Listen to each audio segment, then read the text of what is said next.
तो वो लोग ऊपर से नीचे आए। जब तक वो नहीं जाते वो मेरे को धमकियाँ देते जा रहे थे, मारते हुए कह रहे थे कि हम तेरे ख़ानदान को ख़त्म कर देंगे, जितने भी परिवार के लोग हैं सभी को जान से मार देंगे। आपके भी दर्द में लंबी चौड़ी बात नहीं करूँगा, मतलब आपको लगता है कि सब प्री प्लान लोग कर रहे थे, जी मतलब बिल्कुल हरकतें? प्री प्लान था।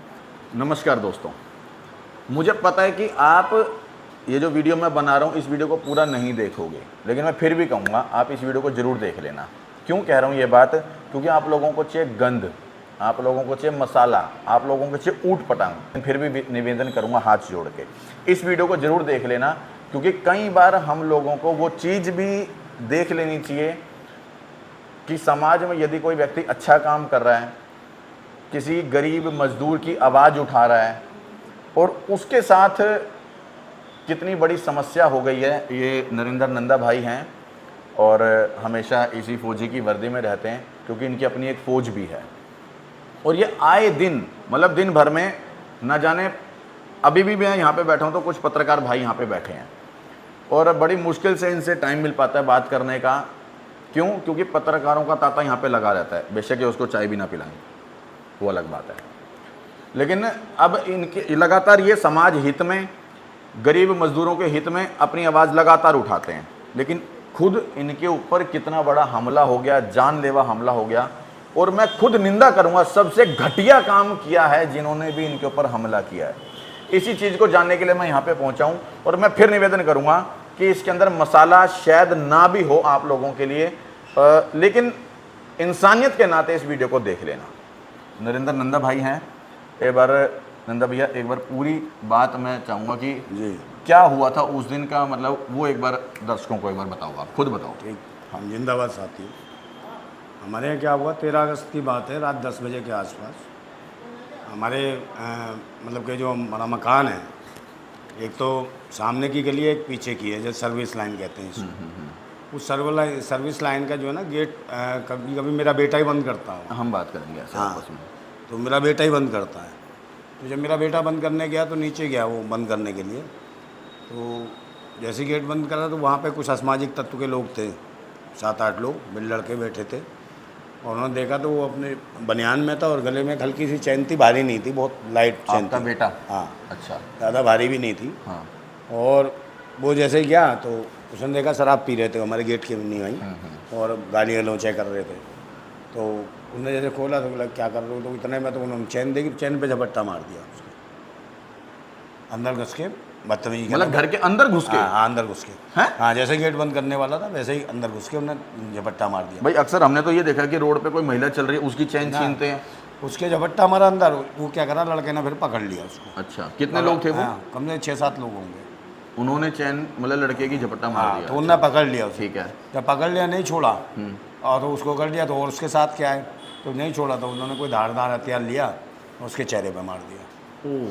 है, और उसके बाद जब पकड़ गया तो जब शोर सा मचा, तब भी लड़का भिड़ा हुआ था, तब शोर सा मचा, तो मैं ऊपर था, घर में हमारा 4 माले का मकान है, 4 मंजिल का था। तो ऊपर से उतरा, जब मैं देखा तो जब उसे लगा कि उन लोगों को लगा कि बहुत सारे आ गए नीचे उतर के आ रहे हैं घर वाले, तो वो गालियाँ देते हुए निकले, भागे, चैन ले गए छीन के। मतलब 4-5 लोग आए, वो चैन छीन छपाट के ले गए? नहीं, 8 बंदे थे। अच्छा। 6-7 तो थे ही कम से कम। हाँ, गिनती हाँ। पूरी नहीं है उसकी। ठीक है। 6-7 से कम नहीं थे। तो वो फिर वो भाग गए, भागते से गालियाँ दे रहे थे, चले अभी आ रहे हैं, हम तुम्हारे ख़ानदान को पूरा ख़त्म करेंगे, ये कहते हुए गए। और करने के बाद पूरा कर, ज़्यादा नहीं, 5 से 7 मिनट भी नहीं हुए, इतने में तो 200 आदमी आ गए, बाकायदा सब कुछ, सरिया, डंडे, तलवार, मतलब विभिन्न प्रकार के खंजर और लाठियों में जो कांटे लगे होते हैं, अलग प्रकार की लाठियाँ थी। मतलब प्रोफेशनल लोग आए हैं पूरे। और उन्होंने जो है हमला घर पे बोल दिया। मैंने गेट बंद करा, इधर का भी करा, दोनों साइड का करा, मतलब मेन जो गली है उसका भी गेट बंद करा, लोहे का गेट है, उधर का भी, पीछे का भी बंद करा। और उन्होंने जो है ऊपर से जो हमारी जो जंगले थे, समझो, उनमें हमारे उसमें शीशे लगे हुए, तो जंगले में से ईंटें मारना शुरू करी, जंगले तोड़ दिए ऊपर के, कांच टूटा और जंगले उठे, तो मेरे यहाँ पे भी अद्धा आके लगा था। तो फिर मैंने कहा भाई माहौल, और दरवाज़ा टूटने लगे, मतलब बहुत सारे दरवाज़ा भी टूटने ही वाला हो। मैं तुरंत अपने बच्चों को लेकर मैंने भागा ऊपर। मैंने कहा और जो लोग हैं, तो मैंने ऊपर चलो, ऊपर चले, इधर से भी आ गए, दूसरी लाइन से भी आ गए, बड़ी वाली गली से भी आ गए और छोटी दोनों गलियों से। और उन्होंने ऐसा करा, मतलब पत्थरबाजी, दनादन, गालियाँ दुनिया भर की, मतलब पूरे हथियारबंद थे बोले। और ऐसे ऐसे थे, मतलब ऐसी रोडें लाए, पता नहीं किस प्रकार की रोडें लाए कि उन्होंने जो लोहे के गेट में मारी उनमें भी छेद हो गए। उत्तरी तो ये हालत हुई इसकी। और उसके बाद उसके कब्जे अब्जे टूट गए, जो आगे की कुंडी होती है इतनी तेज़ पावर से, तो कुंडी तोड़ दी, पता नहीं क्या संभल अम्बल सब चीज़ों का उपयोग करा उन्होंने। और करने के बाद मकान के अंदर तोड़ फोड़ करी, एक मोटरसाइकिल थी उसे तोड़ दी, और बुरी तरीके से मतलब 1.5 घंटे तक ये वारदात होती रही। हमने ऊपर वाले कमरे का एक और गेट था ऊपर सेकंड फ्लोर का, उसमें हमने ताला लगा दिया। हम ऊपर बैठ गए, मैंने कहा जो करना होगा करेंगे, फर्स्ट सेकंड फ्लोर पर जो करना तोड़ फोड़ करने दो, और ऊपर आएंगे तो फिर देखी जाएगी जो भी होगा। हम शांत बैठ गए। हमने पुलिस को फ़ोन लगाए, पुलिस नहीं आई भाई साहब 1.5 घंटे तक उनका तांडव चलता रहा। तो वो ये लगा कि ये सुनियोजित ढंग से कोई घटना को अंजाम दिया उन्होंने कि भाई इसके हमला करो या कुछ भी, देखो ये तो पुलिस पता करेगी, मगर पुलिस का भी रवैया उस रात बिल्कुल ठीक नहीं था हमारे। मतलब ये बात ना सच है यार कि आदमी आज इतना परेशान होकर के भी जब थाने में सोचता है ना कि चलो शांति सेवा न्याय लिखा पड़ा है कि शायद हमारी मदद जरूर करेंगे, और किस बात की शांति सेवा न्याय, वहाँ जाए खुद बता रहे हैं। और ये झूठ नहीं बोल रहे, शायद आपके साथ भी ऐसा ही होता होगा।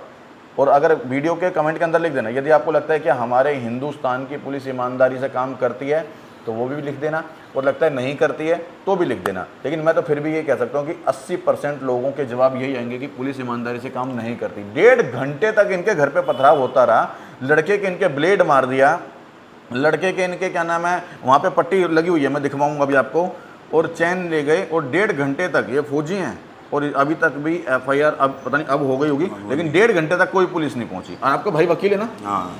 और तब FIR नहीं हुई, तब भी जब इनका भाई वकील है, ये खुद फौजी हैं, और क्या नाम है समाज की सेवा के लिए लगातार आवाज़ उठाते हैं, और घर के अंदर से चैन छीन के लेके जा रहा है, लड़के को क्या मारा है, हथियार मारा है, और वो खून निकल गया, पट्टी टाँके आए हैं, और उसके बावजूद भी निकम्मी पुलिस कहूँगा मैं, क्या कहूँ, मतलब FIR तक नहीं करी। देखिए घर में छोटे छोटे बच्चे भी थे। हाँ। दूसरे नंबर 13 अगस्त की बात है। हाँ। और रात के 10 बजे के आसपास। आप मुझे बताइए, प्री प्लानिंग नहीं था तो क्या 10 बजे कहाँ से लोग इतने इकट्ठे हो जाएंगे हथियार में? भले वो पहले से ही प्लानिंग थी, किसी भी मतलब से पंगा करना है उन्हें। उन्हें लगता है इस घर में हंगामा करना, या छोड़ ही रखे थे इसलिए उन्होंने पीछे। अब क्या तो चल रहा है भैया, मतलब आपने मार्च मोर्च निकाला था कल? हमने वकील इकट्ठे हुए। हाँ। सब कुछ हुआ। उसके बाद पहले भी हमने काफ़ी मेहनत करी, उसके बाद FIR दर्ज की पुलिस ने। जब आला अधिकारियों के पास तक पहुंची बात, तब जाके ये FIR दर्ज हुई हमारी, वरना नीचे स्तर पे तो उनका तो ये था कि तुमने तोड़ लिया होगा मकान, तुमने कर लिया होगा। अच्छा, ये कह रहे थे वो? हाँ, पुलिस की तरफ से आपका खुद का करा हुआ है? हाँ। और उसके बाद जब CCTV फुटेज निकाली गई तो उन्हें दिखने लगा पूरा सब कुछ कि भाई कौन मार रहा, पत्थर कौन है। हमारा एक आदमी, एक शख्स नहीं था पूरे एरिया में, जबकि पुलिस कह रही तुम्हारा भी कोई होगा। मतलब कहीं ना कहीं उससे लगा कि पूरी प्लानिंग था, पूरी तरीके से सब कुछ मिली भगत चाहे ये भी 1.5 घंटा हमारे घर। पुलिस भी फौजी का सम्मान नहीं करती? नहीं, किसी का नहीं, किसी क्रांतिकारी का। हम तो क्रांतिकारी फौजी हैं, क्रांतिकारियों के साथ ही हो रहा है। सामाजिक जो परिवर्तन की बात करते हैं हम जैसे लोग, भाई आप न्याय की बात जब करते एक हैं। आम आदमी की तो क्या होगी, जब जो खुद एक क्रांतिकारी हैं, खुद समाज सेवा में लगे रहते हैं ये, और आए दिन मैं फिर कह रहा हूँ, अभी भी मैं बैठा हूँ, बहुत सारे पत्रकार यहाँ पे बैठे हैं कि मैं हटूंगा तो वो इनसे बात करेंगे, लेकिन फिर भी अगर आपको लगे कि इनकी बात को आगे तक पहुँचाना चाहिए और बड़े अधिकारियों तक, ताकि समाज में कुछ अच्छा हो, तो इस वीडियो को आगे तक भेज देना। और आपको लगे इसके अंदर मसाला नहीं था, मज़ा नहीं आया, तो बेशक मत भेजना। एक और बात बताऊँ कि यहाँ से जैसे 13 अगस्त था, 13 अगस्त के 2-3 दिन पहले, 15 अगस्त के पहले 144 धारा लग जाती है दिल्ली के अंदर। उसके बावजूद 200 आदमी एक जगह आ जाते हैं, इकट्ठे होकर पथराव करते हैं, और पुलिस नहीं आती 1.5 घंटे तक। और जबकि हमारे घर से डिस्टेंस 5 मिनट का है, पैदल भी चलेंगे तो थाने तक पहुँच जाएंगे। वहाँ से पुलिस आनी है, उनके पास गाड़ी है, घोड़ा है, सब कुछ सिस्टम है, उसके बाद भी 1.5 घंटा लगा पुलिस को। तो आप समझ सकते हैं कि कितनी बड़ी रणनीति और कितनी बड़ी साजिश होगी हमारे परिवार को मारने की। और जिस तरीके से हथियार बंद आए थे वो लोग, और किस तरीके के लोग आए थे, वो तो खंजर, हथियार, तलवारें दिख रही हैं। जो CCTV के कैमरे जो फुटेज निकाली है पुलिस ने बाद में, वो निकली है। जब कहीं जाके फिर कल हमने फ्लैग मार्च करा, यहाँ सारे वकील इकट्ठे हो गए, 500-700 वकील थे। उन्होंने कहा भाई ये वकीलों के घर में जब ऐसा होगा, हमारे परिवार में 4-5 वकील हैं, तो उनके घर में ही ऐसा होगा। बोर्ड भी लगा था भाइयों का, वकील का। उसके बावजूद ये हादसा हुआ, तो वकीलों को भी लगा कि यार हम लोग सुरक्षित नहीं हैं, ये कौन लगे। तो वो लोग हैं असामाजिक तत्व के लोग हैं, किसी ने साजिश के तहत ये काम कराया, और उन्हें लगा कि भाई इनको ख़त्म कर दो। वो ख़त्म करने की मंशा से आए थे, जान से मारने की मंशा से, कि इनके परिवार का कोई भी आदमी हाथ लगे, 2-4 जितने भी मारे जाएँ मार सकते हैं। अब देखो ना, इस देश में डॉक्टर सुरक्षित नहीं है, फौजी सुरक्षित नहीं है, वकील सुरक्षित नहीं है तो सुरक्षित है कौन? और इन सबको सुरक्षा देने के लिए तो पुलिस बनाई है ना, लेकिन खुद पुलिस क्या कर रही है, 1.5 घंटे तक इनके घर पे वारदात होती रहती है। ईंट पत्थरबाजी चली है 1.5 घंटे तक, पत्थर मारे, सारे शीशे तोड़ गए, मकान तोड़ गए, बाहर AC लगा वो तोड़ गए। एक बार भाई को बुलाओ ना जिसके लगा है। हाँ मैं बुला देता हूँ, वो आ जाएंगे। एक बार मैं बुलाता हूँ, इनके बेटे को बुलाता हूँ, और जिनके लगा है, हथियार मारा है, मैं चाहूँगा कि 2 बात वो भी आपको बताए कि क्या हुआ है, कैसे हुआ है। लेकिन सच में बड़ी शर्मनाक घटना है ये, और इस चीज़ के ऊपर बड़े अधिकारी ध्यान ही नहीं देंगे, नहीं ध्यान देंगे। क्यों? क्योंकि उनके परिवार में ये हादसा नहीं हुआ ना। जो हमारे घर के सामने भी छत है, उसके ऊपर, छत के ऊपर चढ़ गए। हमारे घर के सामने दुकान है, उसके दुकान वाले के ऊपर घर पे छत पर चढ़ के मारी हमारे यहाँ। अच्छा, आपको क्या लगता है कि क्यों आपके साथ ऐसा हुआ है? होता है, सच्चाई ईमानदार। हमारी कोई लड़ाई नहीं किसी से, कुछ नहीं था। तो मैं तो यही सोच गया कि किसी को मतलब नहीं, लड़ाई नहीं, झगड़ा नहीं, ऐसा क्यों एकदम इन्होंने मामला करा। और एकदम, तो इसका मतलब है वो पहले से रणनीति तैयार हो रही थी, पहले से साजिश तैयार। बड़े चैनल क्यों नहीं दिखाते इन चीजों को? कोई नहीं दिखाता, क्यों दिखाएगा? क्यों दिखाएगा भाई? इतना मुझे बताओ, ये हादसा छोटा नहीं है। कुछ लोग उनमें ऐसे थे जो यहाँ से कहीं ना कहीं उगाई करके देते हैं सिस्टम में, और वो लोग कहीं इलीगल टाइप के लोग हैं, और उन्हें लगता है कि वो दलाली करते हैं कहीं ना कहीं। आप उस टाइप के लोग। मेरी बात सुनो नरेंद्र भैया, देखो 200 लोग आपके घर पे हमला कर गए, 500-700 वकील आप इकट्ठे करके ले गए, और उसके बावजूद भी हमारे देश का मेन स्ट्रीम मीडिया, बड़ा मीडिया, बड़े बड़े कैमरे का मीडिया, टीवी पे बैठने वाले बड़े बड़े पत्रकार, कोई नहीं आता। उन्हें क्या फ़र्क पड़ता, कोई मर जाता क्या फ़र्क पड़ता? पोस्टमार्टम हो जाता, घर पे आते, घर वाले फूंक देते, खत्म कहानी। उसके बाद चक्कर लगाते रहते। आप एक फौजी हो, आपके भाई वकील हैं, समाज सेवा का कर रहे हो काम। भाई इतनी कोशिशों के बाद हम FIR दर्ज करा पाए, जब आला अधिकारियों को, थाने को, ये सब चीज़ें काम करे, कार्रवाई करवाई। FIR होने के लिए ये आज इतने लग रहा है इनको कि हाँ, उतना होने के बाद हम FIR दर्ज करा पाए। तो सोचो आम आदमी होता कोई तो क्या हालात होती, वो तो शायद जीते जी मर जाता, जीते जी मर जाता। और जो पटिया होती है, पटिया तोड़ के, उसकी पतली पटिया कैसी तोड़ के उसके बाद कैसे गेट फेंकते हैं। पटिया टूटी हुई पत्थर मारे हैं, और तोड़ के दिख रहे हैं तोड़ते हुए, लाते हुए बोरियों में। जब यहाँ से पुलिस भी जो आई थी, उसकी जो क्राइम टीम थी, उसने भी जब वो पत्थरों को नीचे से ही भरा, तो 3 बोरे पत्थर भरे गए, 3 बोरे पत्थर भर के गए, पूरे बोरे।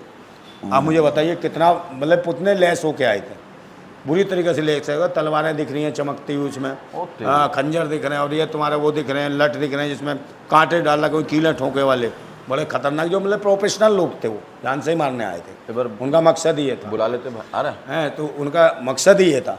तो उसके बाद हमने करी, तो वहाँ आला अधिकारियों ने फिर कार्रवाई करी। उसके बाद अब कर रहे हैं, जैसे भी ये कह रहे हैं, वो लोग फरार हैं। अच्छा ये बताओ, अल्टीमेट आपको लगता है कि अब पुलिस क्या नाम है, कुछ काम आपके लिए, मतलब इस केस में आगे, मतलब ईमानदारी से काम कर रही है? करना चाहिए, अब कर रहे हैं, मतलब अब थोड़ा मतलब कि एक्शन में आई है, क्योंकि 500-700 वकील इकट्ठे हो गए इसलिए। तो उसके बाद एक्शन में आई है, थोड़ी चल रही है। और नहीं तो फिर वकीलों ने तो कहा कि हम ऑल इंडिया स्तर पर उठा देंगे, पूरी दिल्ली में कर देंगे। तो उसका विरोध तो होगा ही अगर पुलिस नहीं करती। और वकीलों के परिवार के साथ, या जो क्रांतिकारी परिवार है, सामाजिक स्तर पर हम लोगों की आवाज़ उठाते हैं। देखना भाई, यदि आपको लगे कि इनकी आवाज़ को आगे तक पहुंचाना चाहिए, कि एक अच्छा काम करें, समाज सेवा का काम करें, अपनी गरीब मजदूरों और दबे कुचलों के लिए आवाज़ उठाते हैं, ये मैं ईमानदारी से बता रहा हूँ ये चीज़, तो इनकी आवाज़ को बुलंद करने का और आगे तक पहुंचाने का आप लोगों का भी फर्ज और धर्म बनता है। देखो मैं अपना फर्ज पूरा कर रहा हूँ कि इनकी आवाज़ जो है आप तक पहुँचा रहा हूँ। देखिए दिनेश जी, डरने वाली बात तो मैं तो डरता तो हूँ नहीं, और आप पुलिस क्रांतिकारी हो, समझे नहीं, ना डर है ना खौफ है, और इनके बस की हो वो कर लें कुछ भी। क्योंकि मैं खुद कह रहा हूँ, आपके कैमरे के माध्यम से कह रहा हूँ, डर मुझे लगता नहीं, क्योंकि देशभक्त लोग हैं हम, राष्ट्रभक्त लोग हैं, क्रांतिकारी हैं, राष्ट्र हित में लड़ते हैं, गरीब शोषित वंचितों के लिए, और देश के उन अधिकारों के लिए लड़ते हैं जिससे लोग वंचित हैं। तो उनके लिए हम काम कर रहे हैं। अगर उनके लिए हम काम कर रहे हैं, उसके बाद ऐसा कर रहे हैं, तो फिर मैं वही कहता हूँ, हम धाड़ेंगे भी और फाड़ेंगे भी ऐसे लोगों की दिमाग की नस जो हमारे देश के लिए ठीक नहीं सोच रहे हैं। उनके दिमाग में कहीं ना कुल्प ला जाती है, वो नसें जो है फटने लगती हैं जब हम एक आंदोलन करते हैं और अपनी बात रखते हैं पूरी आज़ादी के साथ, सच बोलने का जो हमारे में एक जज्बा है, उसकी वजह से आते हैं। मैं सच बोलना हम छोड़ेंगे नहीं किसी भी चीज़ पे। तो फिर मैं एक बात कह देता हूँ, वो गुलाम बड़े बुज़दिल हैं, वो गुलाम बड़े बुज़दिल हैं जो कहते हैं क्रांति बड़ी मुश्किल है, और क्रांति हर मुश्किल को आसान बना देती है। तानाशाह कितना भी मजबूत हो, उसे खाक में मिला देती है। इसके लिए हम लड़ना चाहते हैं। चलो एक बार आना भाई, आप थोड़ा सा आप शिफ्ट हो ना। क्या नाम है, नाम बताओ पहले। सौरभ राजपूत। सौरभ भाई, हालांकि ये तो मुझे दिख रहा है, अभी आपने मुझे ये भी बताया कि बोलने में ज़्यादा तकलीफ है, मैं ज़्यादा नहीं पूछूंगा, सिर्फ थोड़े से शब्दों में बता दो कि आपके साथ पर्सनली उन्होंने क्या किया था।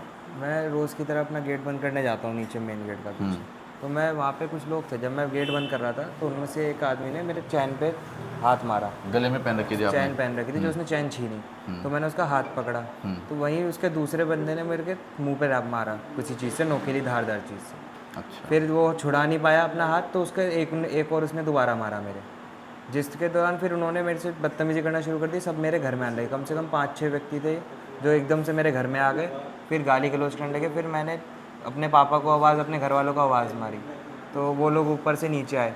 जब तक वो नहीं जाते, वो मेरे को धमकियाँ देते जा रहे थे, मारते हुए कह रहे थे कि हम तेरे ख़ानदान को ख़त्म कर देंगे, जितने भी परिवार के लोग हैं सभी को जान से मार देंगे। आपके भी दर्द में लंबी चौड़ी बात नहीं करूँगा, मतलब आपको लगता है कि सब प्री प्लान लोग कर रहे थे? जी मतलब बिल्कुल प्री प्लान था। अच्छा, क्या चीज़ मारी होगी आपके यहाँ पे? उसके हाथ में कुछ धारदार चीज़ थी, मतलब समझ नहीं आया वो क्या था, अंधेरा था तो उतना समझ नहीं आया। अब तबीयत कैसी है आपकी? अभी पेन है काफ़ी टाँकों में, बोलने में दिक्कत है। ठीक है, बस भाई मैं तो यही कहूँगा, आपको लगे कि ये इनके पिताजी हैं, ये बेटा है, इनकी आवाज़ को आगे बढ़ाना चाहिए तो ज़रूर इनकी आवाज़ बढ़ा करके आप मदद करना। अदरवाइज़ पुलिस को तो ईमानदारी से काम करना चाहिए और निष्पक्ष तरीके से जांच करनी चाहिए। जब सीसीटीवी फुटेज यहाँ की जांच करनी चाहिए कि जो दोषी है उसके ऊपर कार्रवाई हो, इसीलिए शायद पुलिस बनाई जाती है, लेकिन अक्सर ईमानदारी से पुलिस काम नहीं करती है। लास्ट में यही कहूँगा, कमेंट में ज़रूर बताना क्या आपके अपने एरिया की पुलिस ईमानदारी से काम करती है या नहीं करती है। और इसी वीडियो को यहीं पर ख़त्म करेंगे।